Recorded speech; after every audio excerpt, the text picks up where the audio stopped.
Salut tout le monde, une vidéo qu'on m'a beaucoup demandé, puisque au mois de mai de cette année, on célébrera ou non le bicentenaire de la mort de Napoléon. Évidemment, je voulais partager avec vous mon point de vue sur cela, d'autant plus que cela va me permettre de rappeler un principe philosophique qui m'est très cher et qui est cette intrication permanente entre le bien et le mal.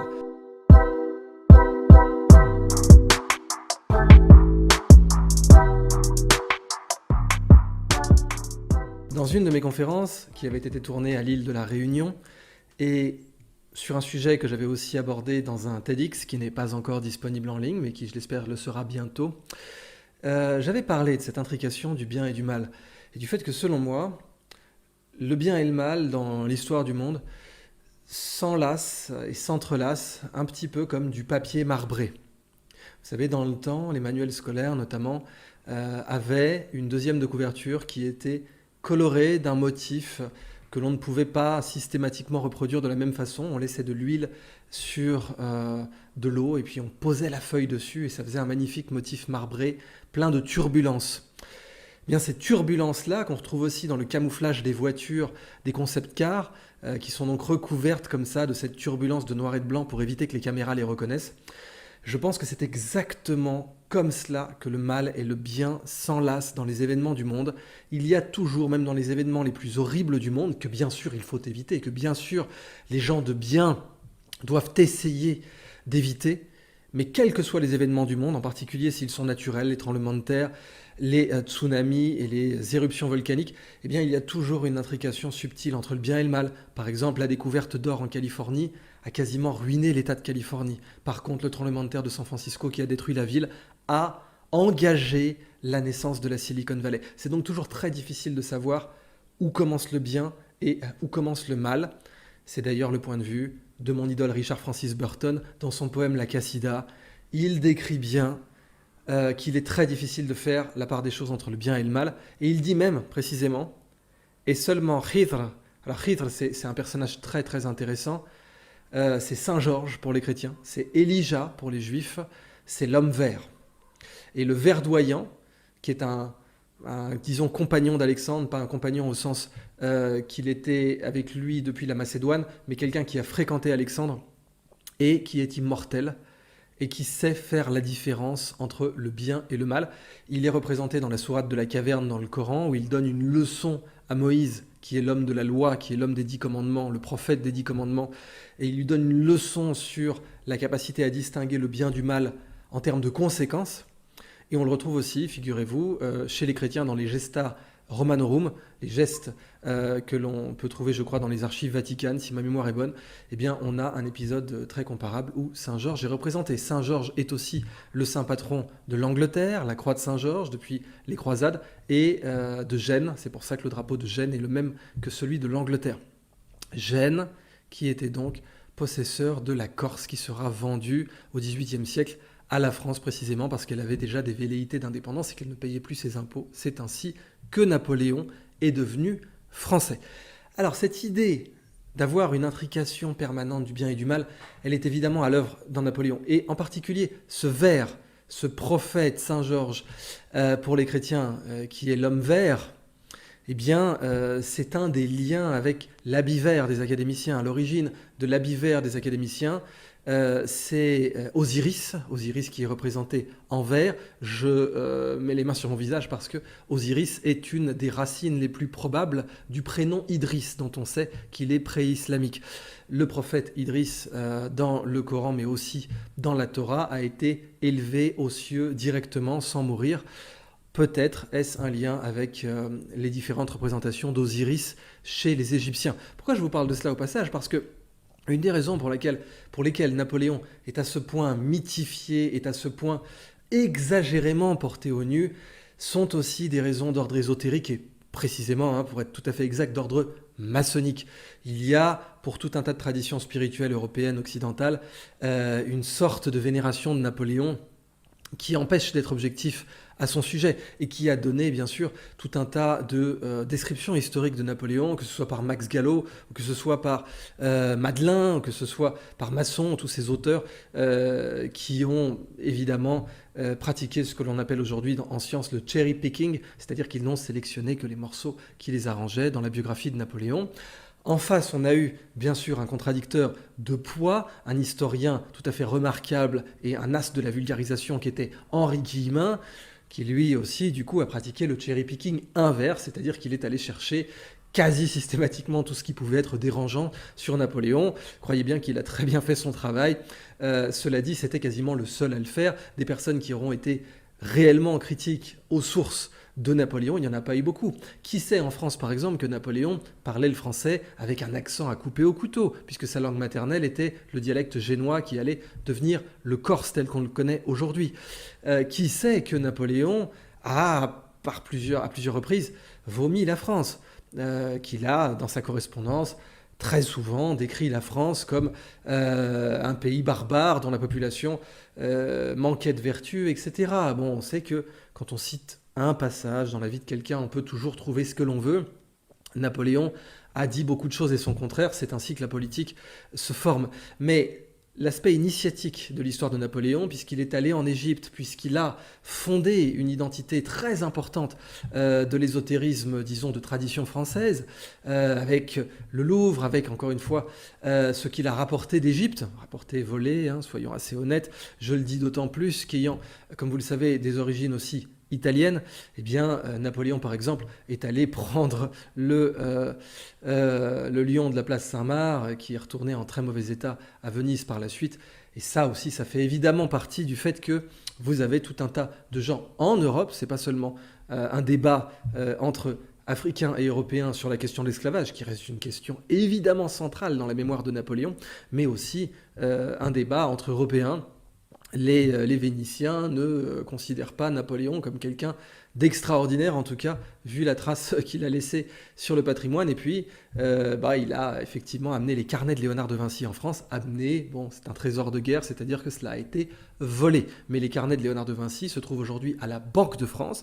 La Banque de France qui d'ailleurs aura pesé décisivement dans l'ascension de Napoléon et dans son maintien au pouvoir. On oublie à quel point Napoléon a été dépendant des banquiers et à quel point aussi c'est son inimitié avec certains banquiers qui a accéléré sa perte. Quand il a nationalisé les biens de certains banquiers à Naples, eh bien Napoléon a accéléré son inimitié vis-à-vis des Britanniques qui envisageaient déjà à l'époque une éventuelle paix puisqu'il contrôlait les mers, puisqu'il pouvait contourner le blocus continental qu'il avait érigé. Eh bien les Anglais auraient pu envisager une paix dans une certaine mesure avec Napoléon, mais ce sont aussi des intérêts bancaires qui ont fait que Napoléon a connu cette opposition sur une aussi longue durée, et les intérêts commerçants dans leur ensemble, parce que Napoléon a pris des décisions économiques qui ont été catastrophiques, aussi bien pour l'Empire que pour les alliés occasionnels de l'Empire, comme le tsar par exemple, Alexandre, dont le père avait été assassiné précisément par les commerçants russes parce qu'il n'arrivait pas à maintenir la prospérité du commerce dans la mesure de ses pouvoirs. Eh bien, le tsar Alexandre, quand Napoléon a voulu maintenir le blocus continental, bien entendu, s'est retourné contre lui malgré l'entrevue de Tilsit. Voilà une sorte de grand paysage pour l'instant que l'on peut faire de Napoléon avant d'aller zoomer ou dézoomer sur certains épisodes particuliers. Mon point de vue donc, c'est que, et je l'ai dit aussi dans d'autres conférences, comme vous le savez, je pense que les bons leaders sont ceux qui mettent leur ego au service du projet et que les mauvais leaders sont ceux qui mettent le projet au service de leur ego. Je pense que Napoléon monte quand il met son ego au service de la France, en particulier évidemment avant son sacre, mais qu'ensuite il décline quand il met la France au service de son ego et en particulier au service de sa famille, d'un point de vue relativement exclusif. Ça, c'est mon point de vue. Bien sûr, j'essaie de vous le faire partager dans cette vidéo, mais c'est la pierre angulaire de mon angle d'attaque sur Napoléon, parce qu'aujourd'hui, on a bien sûr la cancel culture à tout va. On a envie d'effacer les aspects gênants de certaines œuvres d'art, alors qu'au contraire, les effacer, c'est faire comme s'ils n'avaient jamais existé. Quand vous avez des blackfaces ou quand vous avez des aspects de dessins animés qui étaient évidemment frontalement racistes, les effacer est la pire chose que vous puissiez faire au regard de l'histoire, puisque c'est faire comme s'ils n'avaient jamais existé. Si jamais vous avez un meurtre qui a été commis, Eh bien, effacer toute trace de ce meurtre n'est pas la meilleure façon de rendre justice. Si du racisme a été commis par le passé, ce n'est pas la meilleure façon non plus de lui rendre justice que de l'effacer. Il faut laisser l'histoire telle qu'elle est, et en particulier dans toute sa proportion. Ça, c'est le point le plus important. La vérité est dans les proportions. Je le sais d'autant mieux que j'ai, évidemment, comme vous le savez, connu beaucoup de menteurs dans ma carrière, en particulier sur moi, mais aussi sur des personnes que je défendais. Et à chaque fois, l'enjeu de ces menteurs était de disproportionner la vérité, de cacher tout ce qui les dérangeait et d'amplifier tout ce qui les arrangeait. Ça, c'est ce qu'il ne faut jamais faire avec l'histoire. Il faut la regarder en face, l'histoire. Donc, détester Napoléon et le haïr 200 ans plus tard, 200 ans après sa mort, est tout aussi contre-productif que d'écrire des conneries particulièrement cherry-piquées, comme ça a pu être fait par Max Gallo, comme ça a pu être fait par Madelin et d'autres. Par exemple, j'avais vu une fois dans un documentaire sur Napoléon diffusé par le service public, vous savez, la bataille est une fête. Voilà, on avait quelqu'un, peut-être je crois du musée de la Légion d'honneur, qui disait, vous savez, la bataille était une fête. Pas du tout. Arrêtons les conneries. La bataille n'est pas une fête. La bataille, c'est prendre des pièces de plomb dans les boyaux, c'est prendre une baïonnette qui fait cette taille-là à travers le corps, c'est se faire amputer ou bien se prendre un boulet de canon à travers le tronc. Ce n'est pas une fête, de près ou de loin. Et il n'y a qu'à prendre le cas d'Eylau, qui a été une boucherie sans nom, pour bien se rappeler le fait que la bataille n'a jamais été une fête. Il faut que les historiens sérieux ne arrêtent de laisser des gens vous dire des choses aussi débiles que ça sur Napoléon. Cependant, on doit, comme je vous le disais, aussi bien sûr éviter de plonger dans le dénigrement systématique, même si Napoléon est très loin d'être le demi-dieu qu'on a voulu faire de lui. D'abord, essayons de voir son bilan géopolitique. Napoléon laisse une France détruite, rasée, avec une jeunesse passée par les armes, laisse des millions de Français sur le carreau pour un bilan inexistant. Napoléon laisse une France pire qu'il ne l'a trouvée sur le plan géopolitique. Certes, il y a la gloire, certes, il y a l'épopée qui va inspirer tout un tas de gens, mais sur le plan géopolitique strict, celui qui va sauver ce qui pouvait l'être, c'est Talleyrand.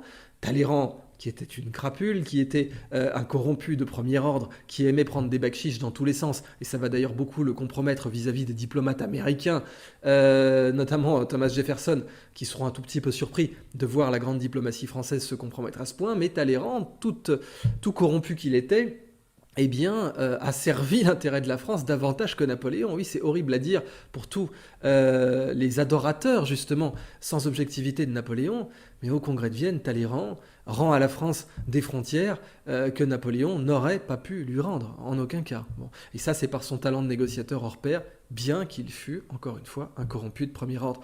Toujours par cette intrication du bien et du mal dans tous les événements historiques et dans les personnes aussi, bien entendu. Alors, Napoléon, donc d'un point de vue géopolitique, mais il va faire plein d'erreurs. On doit le voir en face. À Tilsit, il est au sommet de sa gloire, et puis son acharnement à vouloir maintenir le blocus continental va évidemment hypothéquer toute tentative de paix avec l'Angleterre, et va le mettre dans une situation qui sera tôt ou tard intenable, va l'amener bien sûr à la campagne de Russie qui sera le désastre que l'on sait, et va plonger la France dans une lente agonie économique, comme militaire et comme politique.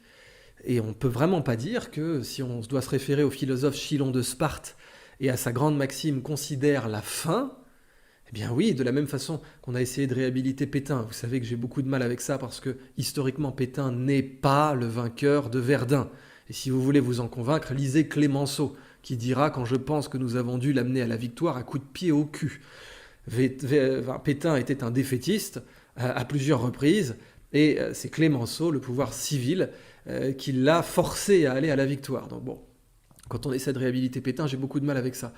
Mais d'autant plus que pour les Marocains, même si on disait Pétain un grand homme dans l'entre-deux-guerres, oui, bon, la guerre du Rif, Pétain n'a pas particulièrement brillé par rapport à Lyautey, qui lui avait une toute autre attitude vis-à-vis du Maroc. Pétain, qui avait été à l'Académie française, ne l'oublions pas, qui avait bien entendu été anti-Dreyfusard et qui avait été encensé pendant l'entre-deux-guerres, eh bien nous devons considérer sa fin, et sa fin, c'est la fin infâme qu'il a connu par la collaboration. Donc, de la même façon, pour Napoléon, il faut tout de même, même si on ne veut pas voir en face le problème de l'esclavage, même si on ne veut pas voir en face les autres aspects de Napoléon, par exemple, parenthèse importante, le fait qu'il ait commis ce que l'on appelle aujourd'hui des crimes de guerre.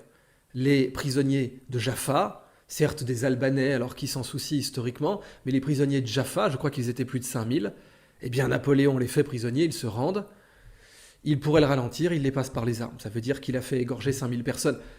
C'est difficile tout de même, 5000 personnes désarmées qui s'étaient rendues. C'est difficile de voir la grandeur qui peut être associée à cela. D'autant que devant Saint-Jean d'Acre, de toute façon, Napoléon a dû reculer, et que même s'il avait à une époque envisagé de se constituer une sorte de, disons, on pourrait dire aujourd'hui, de satrapie au Moyen-Orient, et que Napoléon, on retrouve d'ailleurs un document au service historique des armées où Napoléon demande la permission de se mettre aux ordres du Grand Turc. Donc on a eu des ambitions de Napoléon qui auraient pu nous sembler assez peu patriotiques. Mais même si on essaie d'enlever cela, le fait que Napoléon a passé par les armes des prisonniers qui s'étaient rendus à Jaffa et, bien entendu, s'en est servi pour utiliser, disons, pour pratiquer la guerre psychologique à Ulm. Ah oui, la rue d'Ulm, Ulm, où il y a l'école normale supérieure, eh bien, la rue d'Ulm célèbre une victoire qui a été enlevée par une guerre psychologique que n'aurait pas renié Gengis Khan. Mais justement, Gengis Khan, eh bien, il est vénéré en Mongolie. Jamais les Français, certes, ils n'ont pas été envahis par Gengis Khan, mais disons, jamais les Hongrois ou jamais les Ukrainiens ne vénéreraient Gengis Khan, pas plus qu'ils ne vénéreraient Tamerlan, qui était un des plus grands tueurs en série de l'histoire. Il a tout de même fait une pyramide de crânes à Bagdad, et d'après les témoignages de l'époque, certains soldats ont dû en être réduits à tuer leurs femmes et leurs enfants pour que le compte de crânes y soit. Mais ces gens sont vénérés dans certains pays, et Gengis Khan et Tamerlan. Donc le fait que les Français, finalement, adulent Napoléon, pas tous les Français comme vous le savez, mais est quelque chose sur lequel, finalement, l'étranger n'a pas beaucoup de leçons à leur donner. Napoléon est un immense général, c'est un fait. Un immense général et un très grand réformateur de la loi, avec le Code Napoléon. Ça aussi, c'est un fait. Bon, sa présentation... Alors, oui, le rétablissement d'esclavage va rester une tâche immonde sur Napoléon. Moi, je suis par exemple un très grand admirateur de Churchill, mais ça ne m'empêche pas, bien sûr, de savoir qu'il s'est comporté de la façon la plus innommable avec Gandhi. Parce que l'histoire, c'est faire la part des choses et c'est regarder les choses en face. Je suis un grand admirateur d'Abraham Lincoln, dont je considère que c'est de très loin le plus grand politicien de tous les temps. Mais Abraham Lincoln, je peux voir en face aussi les décisions qu'il a prises vis-à-vis des Indiens. Et je peux voir en face aussi les horreurs que les Comanches commettaient. Les Comanches étaient absolument terrifiants, précisément parce que il valait mieux se mettre une balle dans la tête que de tomber dans les mains des Comanches. Bon. Cependant, c'est précisément parce que les Comanches étaient là que les Espagnols n'ont pas pu s'étendre davantage, et aussi c'est parce que les Comanches étaient là que les Français n'ont pas pu s'étendre davantage en Amérique du Nord. Et bien justement, la Louisiane, ça aussi, erreur stratégique majeure de Napoléon, majeure. Alors certes, d'où elle vient cette erreur de vendre la Louisiane pour une bouchée de pain à Thomas Jefferson? Elle vient du fait que Napoléon était corse, et savait très bien que la Corse avait été vendue à la France, précisément parce qu'elle avait déjà de facto échappé à Gênes. Gênes n'arrivait plus à collecter l'impôt depuis longtemps en Corse, quand Gênes l'a vendue à la France. Donc c'était, soit on la vend maintenant, soit on la perd ensuite. Et dans ce cas-là, on ne fera même pas un centime dessus. Et bien Napoléon connaissait ses classiques et savait très bien qu'il avait eu le même problème avec Haïti. Haïti, la révolte des esclaves, Toussaint Louverture, très grand monsieur, bien Toussaint Louverture qui a été trahi par Napoléon de la façon la plus immonde qui soit, jeté en prison malgré la parole qui lui avait été donnée, avait donné un mal de chien aux forces françaises dans la révolte d'Haïti. Et évidemment, Napoléon s'était dit, si cette petite île des Caraïbes pouvait me donner autant de problèmes, qu'est-ce que ce sera quand la Louisiane se rebellera? Qu'est-ce que ce sera quand, avec l'aide des Américains, la Louisiane décidera qu'elle n'est plus rien aux yeux de la France? Et donc c'est pour ça qu'il s'était dit, autant la revendre. Alors au passage, en plus, il l'avait donnée à l'Espagne, il l'a reprise à l'Espagne et ensuite il l'a vendue à Thomas Jefferson. C'est encore aujourd'hui la vente de terre la plus ridicule en termes de prix de toute l'histoire. Mais c'est une erreur stratégique évidemment fondamentale. Parce que Napoléon trouve une France qui a la Louisiane et qui a une certaine population. Il laisse une France qui n'a plus la Louisiane, qui est dépeuplée, qui est économiquement ruinée, et, très important sur le plan économique, il laisse une France qui n'a toujours pas fait la révolution industrielle. Ça, c'est le point le plus important.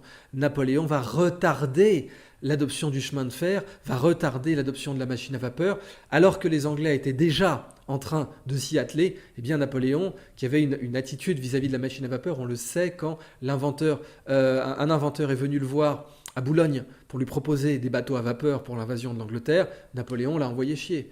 D'un point de vue technologique, d'ailleurs, même si Napoléon a été un réformateur tout à fait sérieux avec la méthode d'organisation de l'armée sous forme de corps, qui était brillante et qui a permis d'exploser l'armée prussienne qui était en Europe la plus redoutée depuis Frédéric le Grand, eh bien Napoléon a aussi raté des innovations de son temps, comme Wellington va le démontrer, quand il traversera la péninsule ibérique. Il va dire d'ailleurs même à Waterloo, où Wellington va tout de même mettre une tarte à Napoléon pour plein de raisons. Certes, le sol était mouillé, les obus ne pouvaient pas rebondir pour casser les pattes des chevaux et des soldats, mais Wellington aussi, avec sa stratégie de se déployer à flanc de collines, qu'il avait abondamment utilisée en Espagne, va aussi voir Napoléon chargé en colonne et va dire le fait de nous charger en colonne est tout à fait méprisable. Et oui, depuis au début des campagnes de Napoléon, charger en colonne avec une discipline de fer était une excellente méthode pour disperser les soldats en face de soi. Mais quelques années plus tard avec Wellington, c'est une stupidité sans nom et ça va aussi contribuer à l'échec de Waterloo. Donc, Napoléon a raté aussi pour moi notamment la technologie la plus importante qui aurait pu le sauver à Waterloo comme dans d'autres défaites, l'aérostat. On oublie que, bien entendu, les ballons existaient dans l'Ancien Régime, les frères Montgolfier, qui vont avoir des papeteries, qui vont faire Canson, tout ça, c'est assez fascinant, ces grandes histoires entrepreneuriales et puis économiques. Mais les aérostats existaient avant Napoléon, et à aucun moment, malgré son intérêt pour les sciences, malgré sa fréquentation de Monge et d'autres grands scientifiques de son temps, avec évidemment sa campagne d'Égypte, eh bien, va complètement rater l'intérêt stratégique des aérostats, l'intérêt tactique, pardon, des aérostats, avec notamment la capacité de voir, on peut élever un aérostat sans aucun problème à plus de 1000 mètres. Eh bien, depuis 1000 mètres, sur n'importe quel champ de bataille, vous pouvez voir si Grouchy est bien en train de courser Blücher de la bonne façon ou pas. Si Napoléon avait eu ce genre de moyen d'observation à Waterloo, peut-être que la bataille aurait tourné d'une autre manière. Mais bon, c'est ainsi. Certains vous diraient c'était le destin. C'est un peu la position des soufis sur Napoléon. Ce ver qui, encore une fois, viendrait d'Osiris. Ce ver qui fait donc l'habit vert des immortels. J'ai toujours aimé ce mot, puisque Rostand se foutait copieusement de leur gueule dans Cyrano de Bergerac. Tous ces noms dont pas un ne mourra que c'est beau. Eh bien, ce ver qui était la couleur impériale, on l'appelle le ver impérial. Pour les soufis, c'est le ver du destin, c'est le ver de l'homme vert, c'est-à-dire un représentant d'un tournant historique, qui avait une mission à mener. Et Napoléon l'a dit lui-même, d'ailleurs, à plusieurs reprises. Il a dit « J'ai une mission à mener. Dieu a en quelque sorte un plan pour moi. Et aussi longtemps que ce plan existera, rien ne pourra me tuer. » C'est vrai que Napoléon a eu une chance incroyable sur le champ de bataille. C'est un fait, à plusieurs reprises. Quand ses meilleurs généraux, comme Lannes ou d'autres, ont été tués sous ses yeux, eh bien, lui a échappé à la mort à plusieurs reprises. Et puis, quand ce plan sera terminé, eh bien, je déclinerai. Il a dit plusieurs fois, Napoléon, j'ai perdu mon étoile. La position ésotérique des soufis sur Napoléon est celle-là. Hein. C'est celle d'un homme qui devait bousculer des monarchies déclinantes. Il a mis fin à l'Empire romain germanique. C'est tout de même un point assez fascinant. Mettre fin au Saint-Empire romain germanique, à Austerlitz. Mais à partir d'un moment, Napoléon a fait beaucoup plus de mal que de bien. Il a toujours fait du mal. Mais les conséquences de ses actions ont, pendant une assez longue période de sa vie, fait plus de bien que de mal. En tout cas en Europe, j'insiste sur la question de l'esclavage, ça c'est quelque chose qu'on ne peut jamais enlever, hein, rétablir l'esclavage. Et je ne parle même pas d'un point de vue moral, parce qu'évidemment l'esclavage est abominable sur le plan moral. Mais bon, comme vous le savez, moi je suis musulman, je peux très bien voir en face le fait que les musulmans ont participé allègrement à l'esclavage. C'est un fait et on le voit aussi bien dans les écrits d'Ibn Battuta que dans d'autres écrits contemporains. Ibn Khaldoun aussi, très grand chroniqueur. Bien sûr, ça aussi c'était une tâche indélébile sur l'histoire aussi bien de l'Andalousie ou même en fait des Abbassides des Omeyyades jusqu'aux Abbassides. Toujours voir l'histoire en face dans ses proportions. Ne jamais faire comme ça du cherry picking. Je vous prends un exemple de cherry picking qui n'a rien à voir mais qui illustre bien l'idée. On voit souvent dans des documentaires historiques des gens qui vous disent regardez le grand moufti de Jérusalem. Alors je rappelle qu'en islam il n'y a pas de clergé officiellement et le clergé est interdit. Et le grand moufti de Jérusalem a rencontré Hitler et il y a eu une division SS musulmane. Oui, c'est vrai, c'est un fait qu'il faut voir en face. Mais la proportion, c'est de dire combien de musulmans sont morts contre Hitler et combien de musulmans sont morts pour Hitler. Eh bien, dès que vous faites ce simple calcul, entre les morts de Monte Cassino, les tirailleurs sénégalais, algériens, etc., marocains et autres, eh bien, cette masse de morts dans le camp qui s'est opposé à Hitler est infiniment plus grande que, c'était même pas une division, si ma mémoire est bonne, que les SS de confession musulmane qui ont pu exister. Si vous dites, oui, le grand moufti de Jérusalem a rencontré Hitler et il y a eu un corps SS musulman, et que vous vous arrêtez uniquement là-dessus, vous faites de la propagande, puisque vous ne respectez pas les proportions de l'histoire. Et vous faites exactement comme si vous réduisiez la contribution de la France pendant la Deuxième Guerre mondiale à la division Charlemagne, où des Français se sont battus pour Adolf Hitler. Et la division Charlemagne, eh bien, je fais partie des gens qui, pour tout le mépris qu'on doit avoir pour les SS, qui pensent qu'elles n'auraient pas dû être fusillées, que les prisonniers qui ont été faits par Leclerc n'auraient pas dû être fusillés de la façon dont ils ont été fusillés. Si vous ne connaissez pas l'histoire, Leclerc demande à un représentant de la division Charlemagne « Pourquoi avez-vous pris l'uniforme des Allemands ?» Et ce représentant lui dit « Pourquoi avez-vous pris Leclerc de Haute-Cloque, l'uniforme des Américains ?»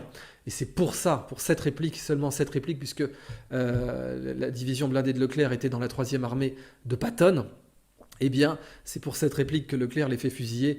Ça, c'est quelque chose qui n'est malheureusement historiquement pas très glorieux. Mais en tout cas, voilà, respecter l'histoire dans ses proportions, c'est se rappeler que oui, pour un musulman qui s'est battu dans le camp d'Hitler, il y en a eu littéralement plus de 1000 qui se sont battus contre. Pour un Français qui s'est battu avec l'uniforme des SS, il y en a eu plus de 100 ou plus qui se sont battus contre. Et ça, c'est quelque chose qu'il faut rappeler. Je ne parle pas bien sûr de la question de la résistance, je parle des forces françaises libres, des divisions de De Gaulle. Alors, pour revenir à Napoléon, il ne faut pas le cancel. Je veux dire, c'est ça l'aspect stupide du débat sur Napoléon. Il faut le voir en face. Et les deux camps sont coupables. Alors certes, la culpabilité du camp qui dénigre Napoléon est plutôt une goutte d'eau en France, puisque un Henri Guillemin ne peut pas faire de mal face à toutes les conneries qui ont été écrites de la façon la plus élégiaque, qui vous disent que Napoléon était un surhomme qui pouvait résoudre des équations différentielles aux dérivées partielles de tête à 12 ans et demi. J'exagère à peine. Quand on voit certains biographes, c'est à peu près ça que l'on voit. Bien sûr, il faut modérer, mesurer, il faut voir Napoléon en face. Et c'est pour ça qu'il faut l'étudier. C'est pour ça qu'il faut essayer de comprendre l'impact qu'il a eu, les conséquences qu'il a eu, puis le fait aussi que s'il n'avait pas eu le pouvoir, qui d'autre aurait pu l'avoir? Je ne sais pas, Lafayette, qui d'autre aurait pu se retrouver à la tête de la France et à la tête de cet ordre des choses qui allait donner, qui allait précipiter l'unification de l'Allemagne sous Bismarck. Sans Napoléon, il n'y a pas de Bismarck. Sans la Confédération du Rhin, il n'y a pas d'unification de l'Allemagne. Ça, c'est une conséquence qu'il ne pouvait pas mesurer de cette façon, en tout cas pas que l'Allemagne allait devenir le pire ennemi géopolitique de la France en Europe, mais ça fait partie des conséquences de l'héritage napoléonien.